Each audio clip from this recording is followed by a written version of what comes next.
Semana passada falamos sobre religião, hoje nós vamos falar sobre dinheiro. Então eu vou ler só o verso 8 e 9 e o 10, que diz assim, Eclesiastes 5, verso 8, 9 e 10. Se você viu o pobre oprimido numa província e vir que lhe são negados o direito e a justiça, não fique surpreso, pois todo oficial está subordinado a alguém que ocupa posição superior, e sobre os dois há outros em posição ainda mais alta. Mesmo assim, é vantagem à nação ter um rei que a governe e que se interesse pela agricultura. Quem ama o dinheiro jamais terá o suficiente. Quem ama as riquezas jamais ficará satisfeito com seus rendimentos. Isso também não faz sentido. Amém. Então depois a gente vai continuar mostrando aí deixa eu só o início. Então o dinheiro ele é bom ou é mau? Né? A gente sempre pergunta assim, o dinheiro é uma coisa boa ou uma coisa ruim? Ou então a gente fala assim, dinheiro não é problema, o dinheiro é o quê? A solução, né? A falta de dinheiro que é o problema. Então, o livro de Eclesiastes fala muito sobre dinheiro, a Bíblia fala muito sobre dinheiro. Na realidade, a Bíblia fala mais sobre dinheiro do que sobre fé. Né? Há muitas referências na Bíblia sobre dinheiro. E o que é o dinheiro? E é interessante porque a gente fala assim, não, o dinheiro é neutro, ele é um papel. Porém, se você vê um pedaço de papel ali no chão, você tem uma reação. Mas se você vê uma nota de 100, você tem outra reação. Tem ou não tem? Imagina você estar num lugar parado, ele tem um pedaço de papel. Aí o papel é neutro. Mas uma notinha de 100 brilhando, novinha assim, e ninguém por perto, e só você. Eu acho que você para até de respirar na hora, para ninguém ouvir o barulho, né? É ou não é? Então o dinheiro, ele nos fascina, porque o dinheiro nos dá poder. Quando você tem dinheiro, você tem poder de fazer as coisas. Por isso que, de todas as tentações do mundo, o único que Jesus chamou de um Deus foi o dinheiro. Jesus chamou o dinheiro de mamon, que é o dinheiro elevado à categoria de Deus, a riqueza, né? Um Deus falso. Porque é o que rivaliza com Deus. Porque se a gente está aqui hoje, você pode olhar e falar assim, essa camisa aqui quem me deu foi Deus. O outro vai dizer, que Deus que nada, você é o dinheiro que comprou. Tudo aqui a gente fala, essa Bíblia aqui, foi Deus que me deu. O outro vai dizer, não, foi o seu dinheiro. Então o dinheiro é um rival de Deus no nosso coração. E o dinheiro tem que ser vencido, porque ele tem um poder. Tem um poder. Então não adianta o ser humano falar assim, eu não ligo para dinheiro. Isso é conversa. Só aqueles santos dos bons mesmo, aqueles que já jejuaram assim, que já largaram tudo, esses eu até acredito. Mas a gente, no nosso sistema aqui, é muito difícil dizer eu não ligo para dinheiro. A gente tem uma luta constante. A gente tem uma luta constante com o poder do dinheiro sobre nós. E sempre a gente tem que estar subjugando o dinheiro, colocando ele aos pés de Jesus. Né? Ele é um ótimo empregado e um péssimo patrão. Então sempre a gente tem que estar subjugando. Então o livro de Eclesiastes nos dá alguns conselhos. Primeiro ele vai falar por que o dinheiro não traz felicidade. Né? O Joelmir Betting disse que estava uma vez engraxando o sapato lá, com o engraxate, e o Joelmir falando de dinheiro, falou para o engraxate assim, dinheiro não traz felicidade, rapaz. Aí o engraxate falou para ele, eu não vejo a hora de eu descobrir isso por experiência própria. Né? Eu quero ter assim, estou doido para ver que não traz mesmo. Né? Então é fácil, o outro que tem, mas o outro lá, deixa eu ver se não traz. Então o livro de Eclesiastes vai dar algumas sugestões, mostrar por que ele não traz felicidade. E depois vai dizer como é que a gente pode vencer o poder do dinheiro na nossa vida. Tá bom? Então vamos lá. Primeiro, por que o dinheiro não nos traz felicidade? Por sua insaciabilidade. Eclesiastes 5:10. Quem ama o dinheiro jamais terá o suficiente. Quem ama as riquezas jamais ficará satisfeito com os seus rendimentos.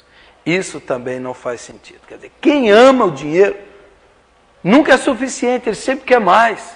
Ele sempre quer mais. Eu lhes contei aqui, eu lia lá no jornal o cara, o empresário americano, que na crise, ele tinha um capital de 400 milhões de dólares. Na crise ele perdeu 200 milhões, ele estava desesperado. Ele falou, eu vou passar fome. Ele pensava que ia passar fome, o homem estava desesperado. Não é? Perguntaram para o Rockefeller, aquele magnata, quanto que faltava para ele dizer que estava bom. Ele falou, um pouquinho mais. Sempre eu preciso de um pouco mais. Sempre um pouquinho a mais. O cara já tem milhão, mas quem ama tem essa ânsia por querer mais, né? Aquele tio Patinhas, ele precisa ter mais, precisa acumular mais. Então, quem gosta do dinheiro vai ser sempre insuficiente. Nunca chega e diz, está bom para mim, estou satisfeito, graças a Deus, estou realizado, não preciso de mais nada. Quem ama o dinheiro vive nessa ganância, nessa loucura.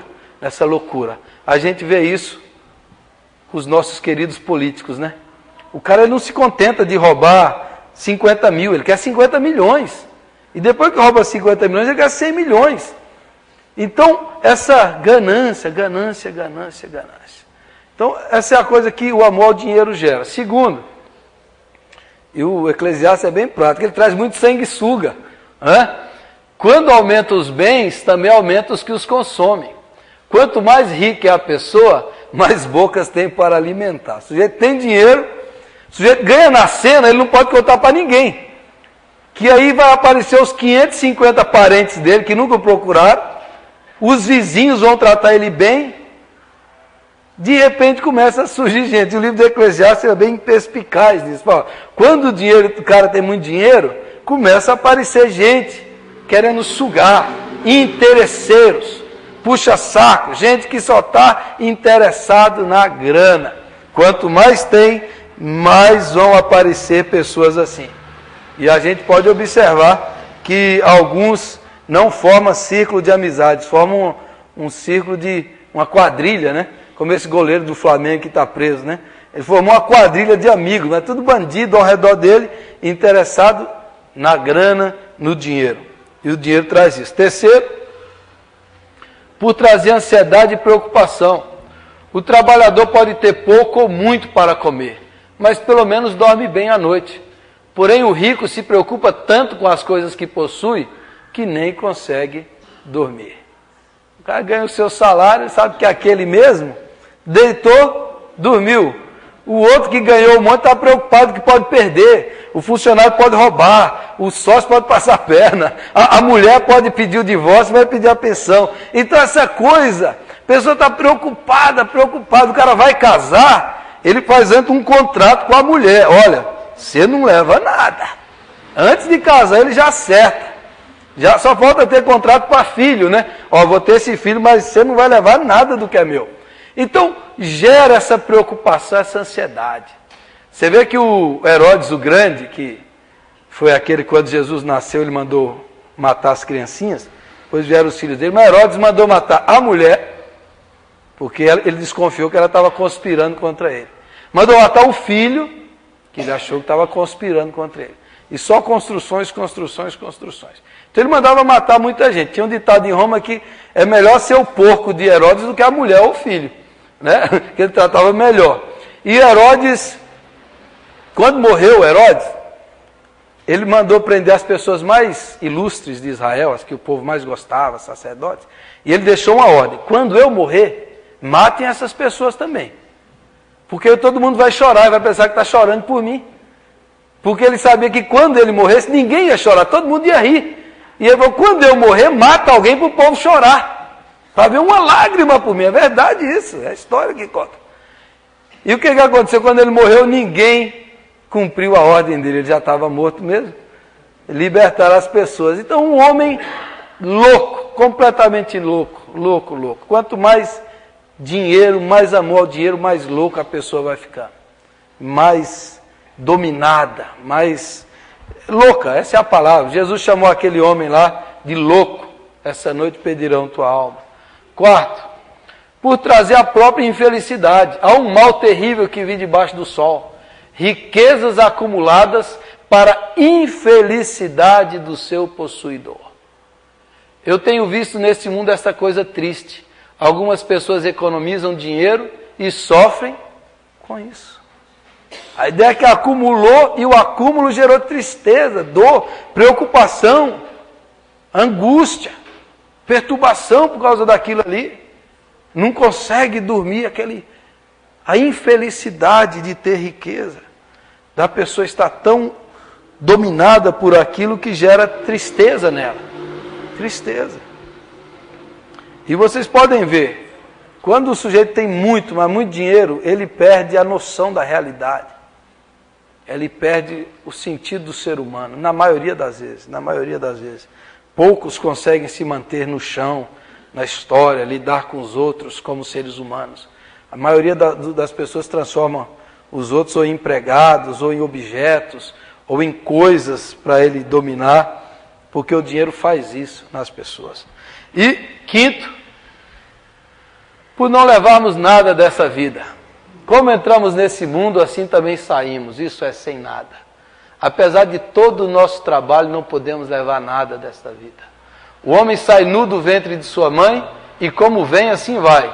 De todo o trabalho em que se esforçou, nada levará consigo. Jesus falou que o homem plantou, colheu, colocou os seus celeiros lá e falou para ele mesmo. Engraçado que nessa parábola, ele só fala dele. Olha a loucura. Ele não fala assim, para a minha família, para os meus filhos, para os meus amigos. Ele só fala nele. Alma, tem agora, come, bebe, regala-te. Porque você tem agora. E Jesus falou, louco, essa noite pedirão a tua alma. E o que tens? Para quem será? Não é? O defunto não leva nada.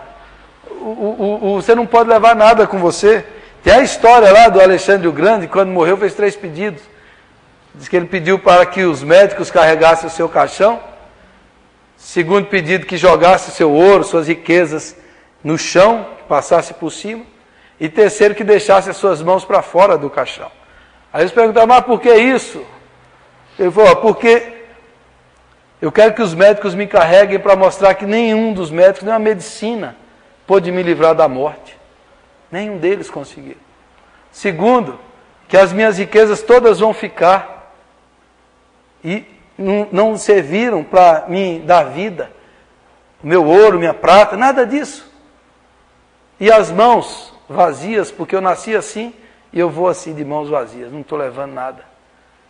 Então, a perspectiva de Deus, de Jesus, é isso. A vida de um homem não consiste na abundância de bens que possui, diz Jesus. Você morreu, você não vai levar o caminhão de mudança com você, no seu bolso lá, no seu paletó. Se deixar, tem gente que vai lá no cemitério roubar, né? Tem uns caras roubando no cemitério. Rouba aliança, rouba joia. Isso acontece aos montes. Sem falar aqueles que vão para o cemitério fazer macumba também, né? Então, você não leva nada. O livro de Eclesiastes, você não leva nada. O acúmulo não adianta. Não adianta nada. Você acumular para as futuras gerações. Então, não traz felicidade por causa desses motivos. Agora, como a gente faz então? Para vencer o poder do dinheiro na nossa vida.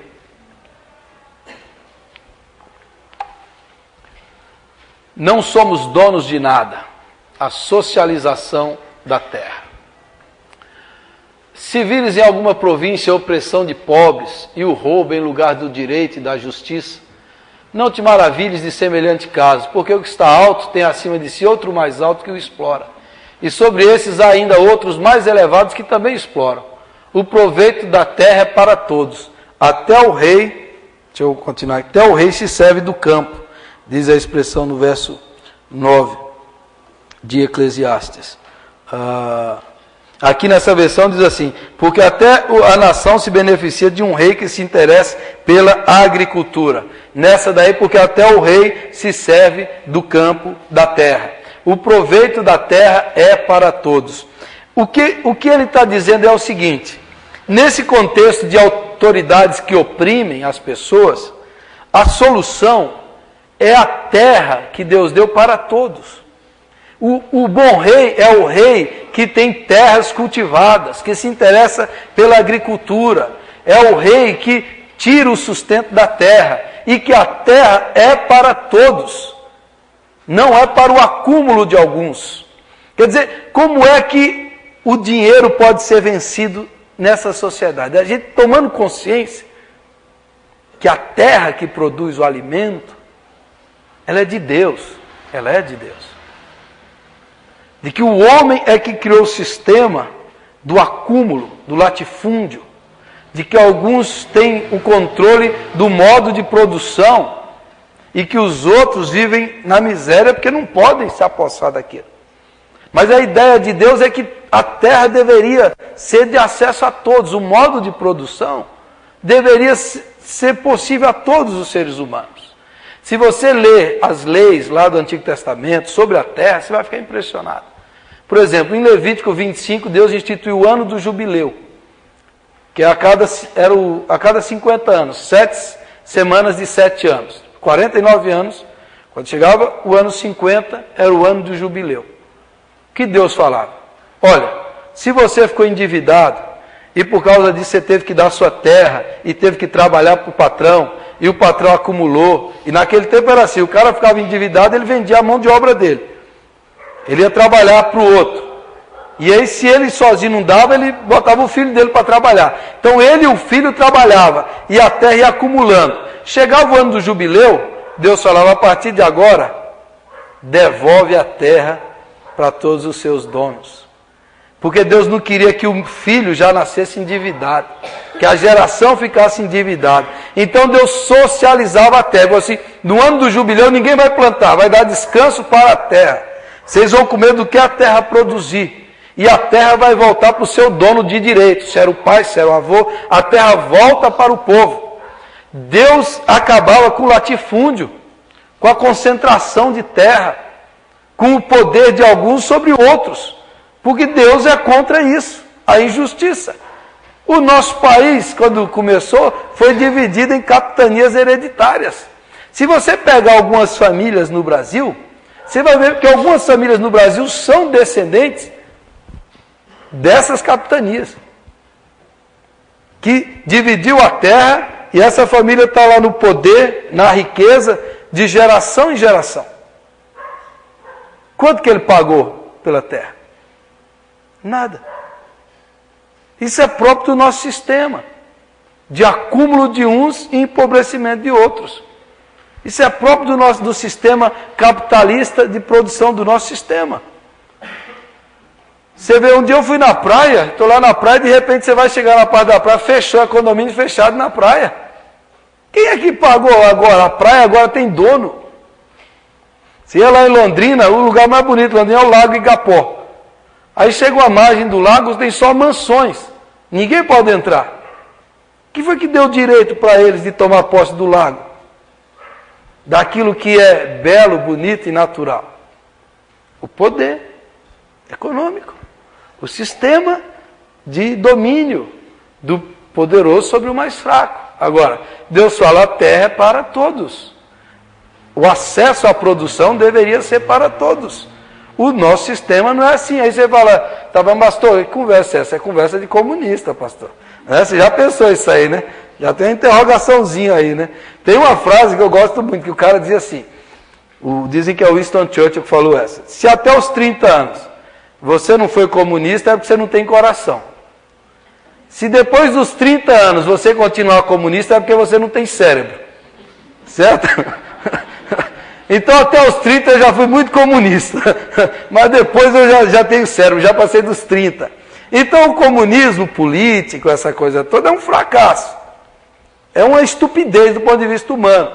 Mas o comunismo, do ponto de vista de ideal evangélico, que está lá em Atos capítulo 2, 42 a 47, que o que tinha sobrando repartia com o que tinha necessidade, e de modo que ninguém passava a necessidade.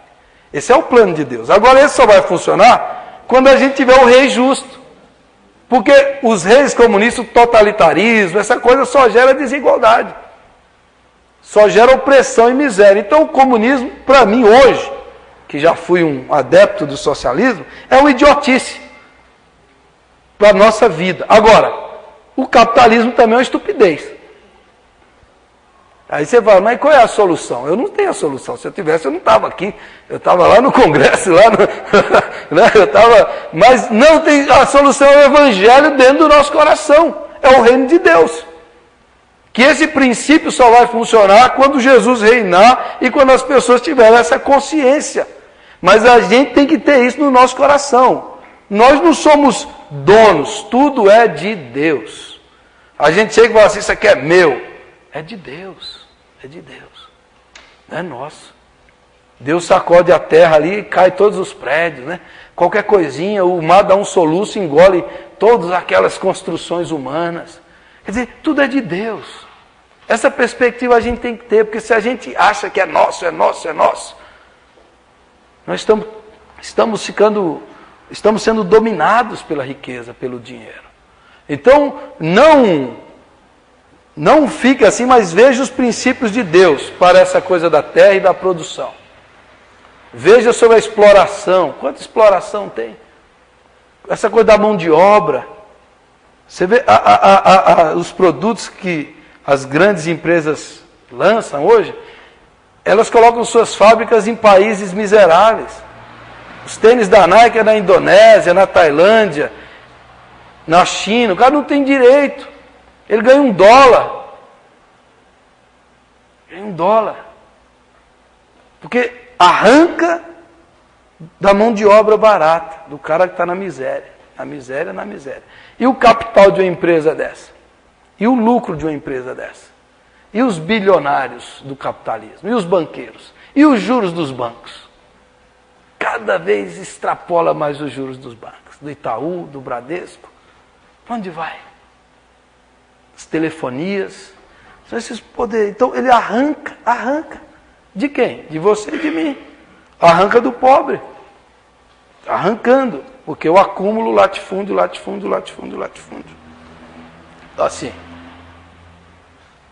A luta pela terra é um ideal. Por exemplo, o MST tinha um ideal bonito. Hoje o MST virou um monte de bandido, né? Eu falo isso porque eu já defendi. Então eu falo com a autoridade da coisa, porque eu já defendi, eu já apoiei, eu já orei, eu já preguei. Eu já acompanhei esse negócio. Mas você vê que se perdeu o ideal, o propósito, a ideia. Mas o ideal é o direito à terra do trabalhador que quer trabalhar, plantar, colher, gerar renda e por aí vai. Então, nada é nosso. A terra é de Deus, a produção é de Deus. Nós cantamos o hino que fala exatamente disso aqui. Que nós plantamos, Deus é que dá o fruto da terra. Então, isso nos liberta do poder do dinheiro. Segundo, essa parte aqui, as mulheres vão gostar mais do que os homens. O Eclesiastes, você precisa gastar, desfrutar de sua grana. Assim descobri que o melhor e o que vale a pena é comer, beber e desfrutar o resultado de todo o esforço que se faz debaixo do sol durante os poucos dias de vida que Deus dá ao homem, pois essa é a sua recompensa. Então o que o Eclesiastes estava? Você vence o dinheiro quando você usa o dinheiro para o seu bem. Quando você desfruta do seu poder, do poder do dinheiro para o bem seu, da sua família, para você desfrutar daquilo que o seu trabalho, que Deus abençoou, você conseguiu, e você vai lá e come, e bebe, e passeia, e viaja, e se diverte, porque isso é o fruto do seu trabalho. E agora, quando você vive cheio da grana, e vivendo como um miserável, sovina, não, aquele sovina miserável que só come a mão assim, né, atravessa. Então, se você está sendo dominado pelo dinheiro.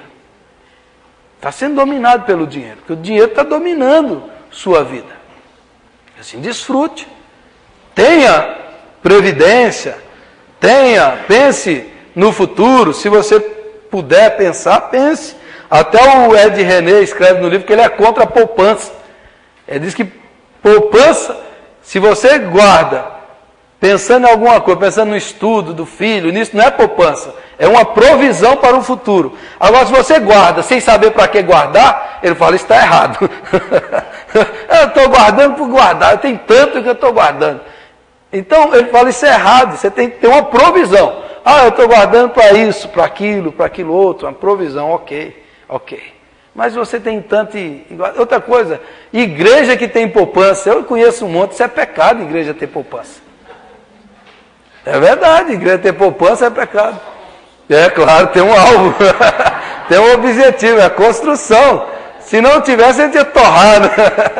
Mas tem um objetivo, um propósito. Mas tem igreja que tem dinheiro, tem igreja que tem prédios alugados, dinheiro investido na bolsa, nisso e naquilo. Tem igreja episcopal anglicana, ela ganha dinheiro com Viagra, porque ela tem ações do laboratório que faz o Viagra, então investe na bolsa.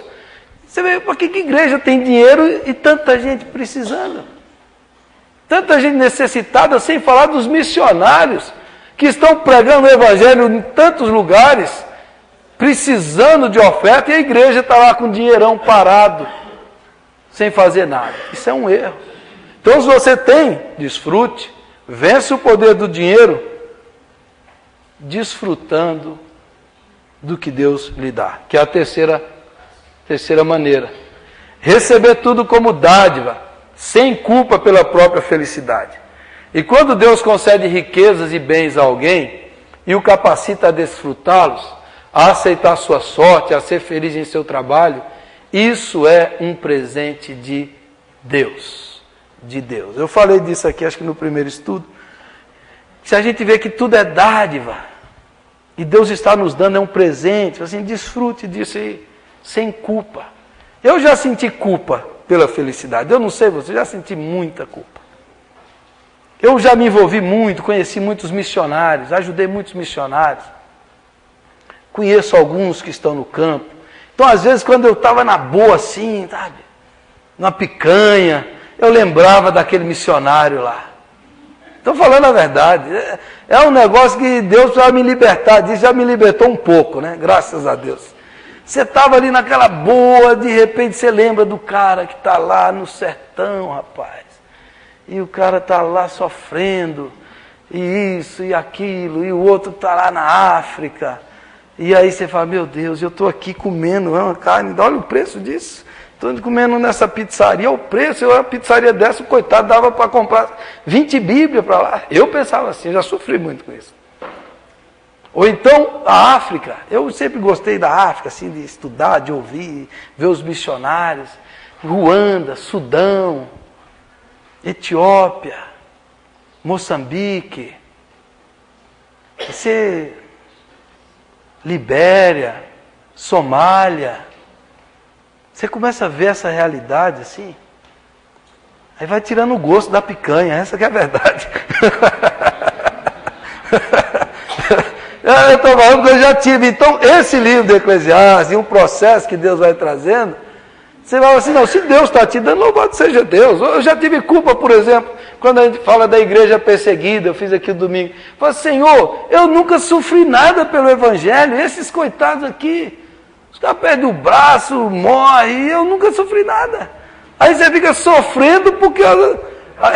Você entendeu? É a culpa.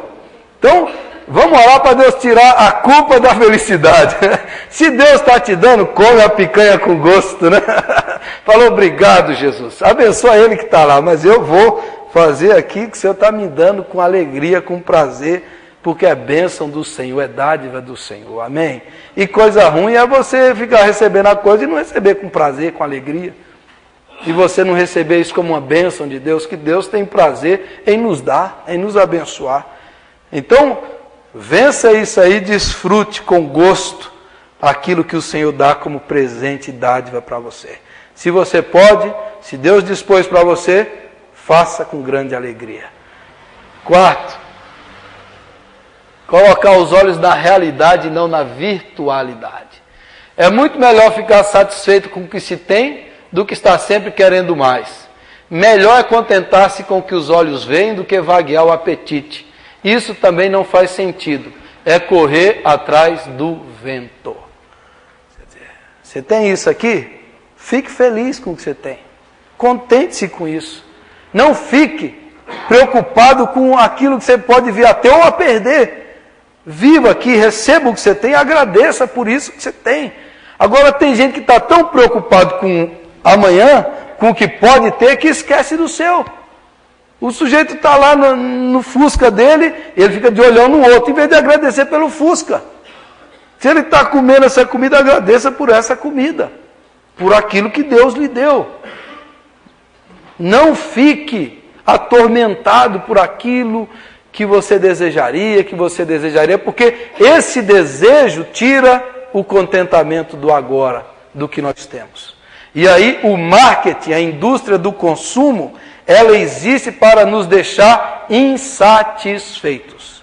Ela existe para nos deixar assim, o meu não está bom, eu preciso do outro. É isso que a indústria serve. Você está na sua casa, tudo que você tem ali está bom. Agora começa a andar nas lojas. Eu estou precisando disso. Aí você começa, eu estou precisando daquilo ali. Na sua casa você não precisava de nada. Vá numas lojas grandes, vá num shopping. Aí você começa a ver o tanto de coisa que você precisa. Mas na sua casa você não precisava, né? Então a melhor coisa é não ir em loja, né? Nem ir no shopping. A minha mulher já olhou feio para mim aqui na hora que eu falei isso. Olhou feio. Então é melhor você se contentar aqui de você ficar se atormentando. Se atormentando com o que você não tem. Com o que o outro tem, fique feliz com o que você tem. Contente-se, diz o Eclesiastes. Não se atormente por causa daquilo que você não tem. Tem um outro texto aí que Paulo escreveu, é o próximo. Ordene aos que são ricos no presente mundo que não sejam arrogantes, nem ponham sua esperança na incerteza da riqueza, mas em Deus, que de tudo nos provê ricamente para a nossa satisfação. Se Deus lhe deu aquilo ali, receba aquilo e tenha satisfação naquilo. Você não tem, o Ed René diz que os filósofos diziam assim, que o homem bem-sucedido é o que possui aquilo que deseja. O Eclesiastes diz o contrário. Eu desejo aquilo que eu possuo. Aquilo que eu possuo é o que eu gosto. Eu me agrado. Eu sou satisfeito com isso aqui que Deus me deu. Então, não se atormente por coisas que você não tem, gostaria de ter, por coisas que você gostaria de fazer. Senhor, eu estou feliz e realizado. Eu pergunto para você agora, se Deus te chamasse, você poderia dizer assim, Senhor, eu estou realizado, minha vida foi boa, estou feliz, estou alegre, pode me levar. Ou você ia falar assim, eu queria ir para aquele lugar, eu queria ter isso. Porque o ideal da vida é você estar satisfeito. Está satisfeito. Eu estou feliz assim. Uma vez um amigo meu, muito amigo, ele entrou num negócio e ele queria me pôr no negócio. E para ele me pôr no negócio, ele tinha que gerar em mim o desejo de ganhar dinheiro. Aí ele ficou uns 15 minutos comigo assim, fala um sonho que você tem. Fala todos os sonhos ligados ao reino de Deus. Não, um sonho assim de consumo, cara. Você não quer ter um carro? Eu falei, não, para quê? Você não quer ter, não, você quer ter um cruzeiro? Eu falei, não, o cara desanimou comigo. Está desanimado. Então, ele precisava gerar em mim essa coisa. Então, às vezes a gente fica tomado do que a possibilidade e perde o prazer aqui da nossa realidade. Daquilo que você tem. Daquilo que você tem. Às vezes a gente perde o prazer do momento ali, porque fica atormentado por tantas coisas. Por tantas coisas. A lição de domingo na escola dominical é sobre a vida simples. A vida para ser feliz, ela não precisa de muitas coisas. Você não precisa de grande complicação. Tem um monte de coisa que a gente criou aqui agora, que a gente era feliz sem eles. Hoje a gente não vive sem. Como é que eu vou viver sem celular? Mas não existia. Como é que eu vou viver sem internet? Não existia. Como é que eu vou viver sem computador? Não existia. Como é que viveu? Como é que há 10 mil anos o homem está na Terra e viveu até agora? E sem televisão, então? Aí o cara pira, fica doido. Mas a televisão tem 50 anos. Eu não vivo sem futebol. O futebol tem 100 anos, cara. Eu não vivo sem o Corinthians. Tem uns caras que falam isso, né? O Corinthians tem 100 anos, rapaz.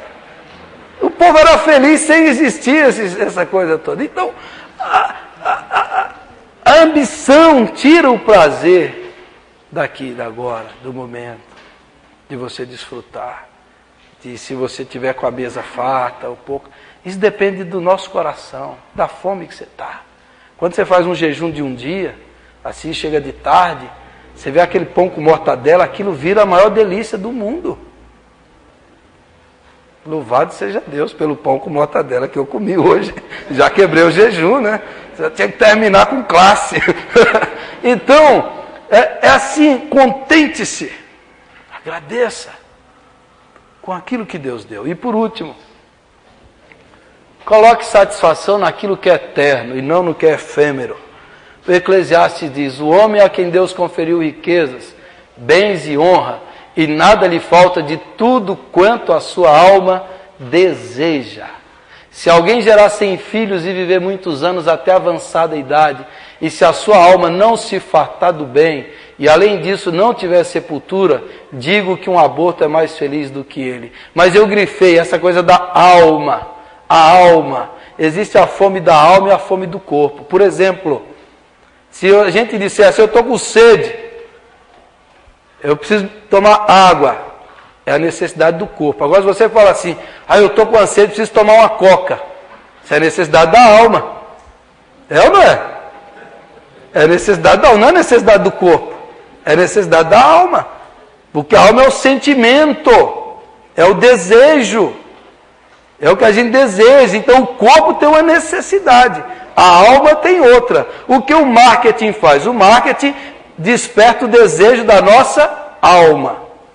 Se você tem isso, tem aquilo, você vai ser essa pessoa, você vai ser aquela outra pessoa. Então ela desperta o desejo da alma, não do corpo. Não do corpo.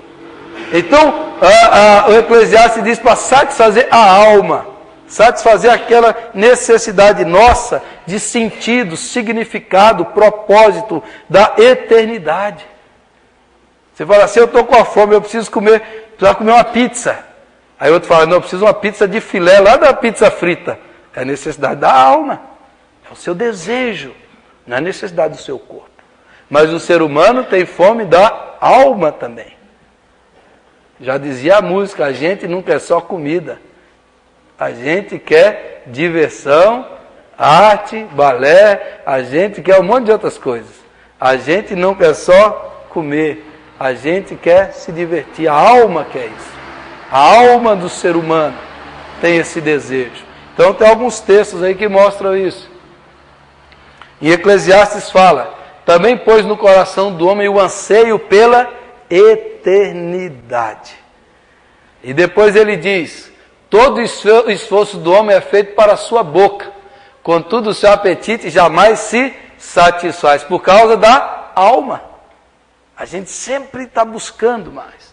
O apetite do trabalhador obriga a trabalhar, a sua fome o impulsiona. Ele está sempre trabalhando por algo a mais. Isso é a alma. A alma tem uma fome, a alma tem uma sede. E essa alma tem que ser satisfeita em Deus, em Deus. E aí o próximo diz a solução para a fome da alma.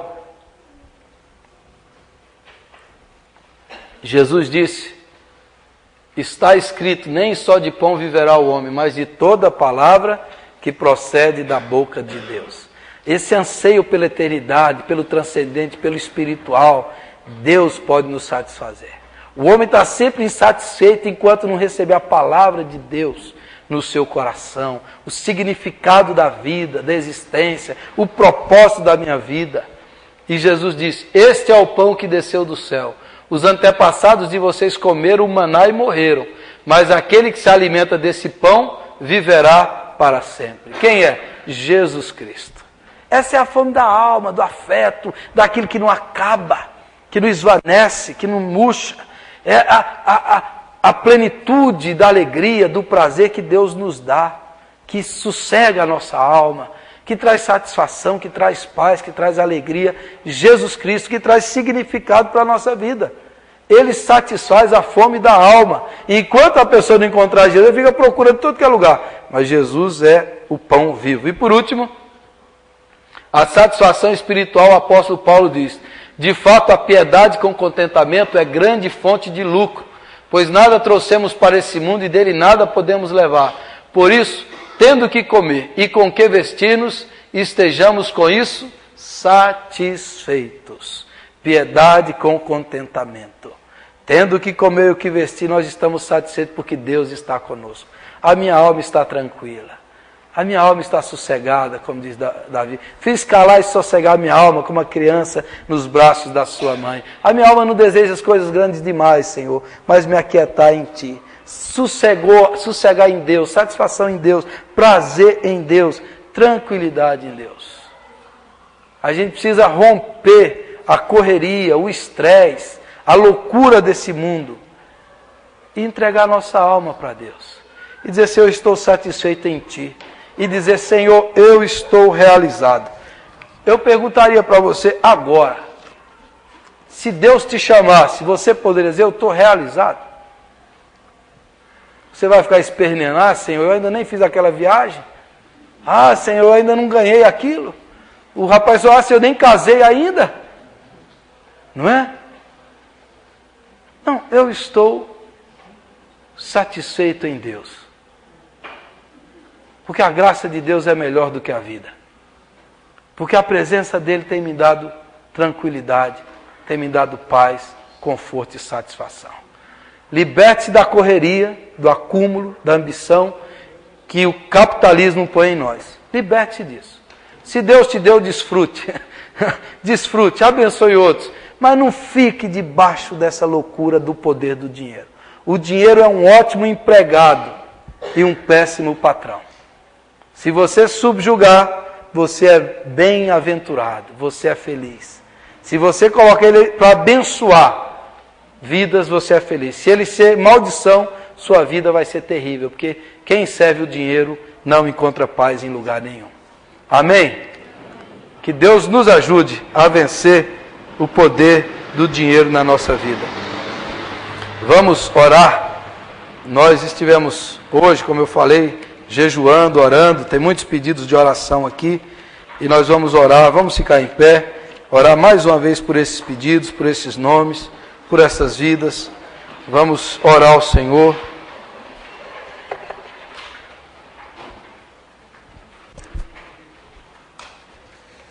Vamos clamar ao nosso Deus. Se você jejuou hoje, vem aqui na frente para orar com a gente, consagrando o seu jejum. Vem aqui na frente e nós vamos orar ao Senhor juntos, encerrando aí esse dia de oração, de consagração, colocando diante de Deus seus motivos, aquilo que o motivou. Você jejuou de uma refeição, de duas, de alguma coisa.